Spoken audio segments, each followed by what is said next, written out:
Welcome to the latest edition of Immunology Updates, covering breakthroughs in the past 2 weeks, brought to you by Lucid Quest. First, Roche reported Phase 3 Majesty success for Gazyva, also marketed as Gazyvaro, in primary membranous nephropathy. In this global study in adults, obinutuzumab, an anti-CD20 antibody, was compared with tacrolimus, with a 2-year readout. Roche said the trial met its primary endpoint, complete remission at 2 years, and safety was consistent with the known profile, with no new safety signals.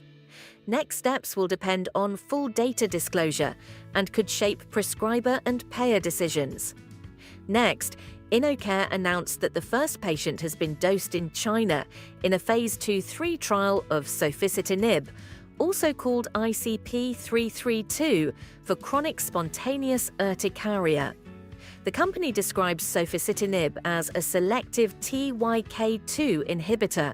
While the release focused on the dosing milestone rather than detailed trial design, it signals ongoing investment in autoimmune dermatology programs and an expanding modality mix.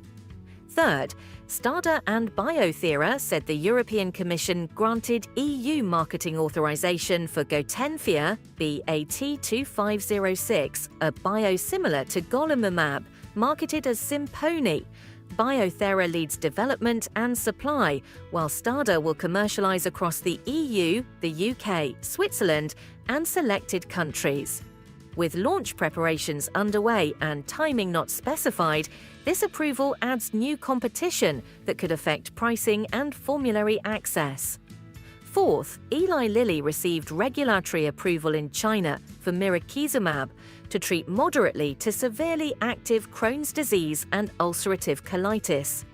The source described this as Lilly China's first clearance for an innovative medicine in digestive immunity, with launch timing and pricing not disclosed.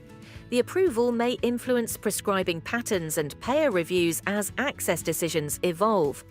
Fifth, Novartis said remibrutinib met the Phase 3 primary endpoint in the REMIND program for chronic inducible urticaria, including symptomatic dermographism, cold urticaria, and cholinergic urticaria. Novartis reported significantly higher complete response rates versus placebo at week 12 and said it submitted a supplemental new drug application to the FDA for symptomatic dermographism. If confirmed by full data, this could broaden options in a high-burden urticaria subset. Sixth, Takeda reported Phase 3 Kepler pediatric ulcerative colitis data for ENTYVIO, vedolizumab, administered intravenously. Kepler enrolled patients ages 2 to 17. After open-label induction in 120 patients, 93 responders were randomized to maintenance dosing every 8 weeks. Takeda said the primary endpoint was met, with 47.3% clinical remission at week 54 among randomized patients, and safety generally consistent with adult experience. This readout supports the case for expanding evidence in pediatric inflammatory bowel disease. Seventh, Johnson & Johnson highlighted long-term ulcerative colitis outcomes for Tremfya, guselkumab, through week 140 in the Quasar long-term extension, which the company said was presented at ECHO 2026. In adults with moderately to severely active ulcerative colitis, J&J reported 80.8% clinical remission, 53.6% endoscopic remission, and 78.6% histoendoscopic mucosal improvement at week 140, as defined in the release. These durability signals may factor into future positioning and reimbursement discussions.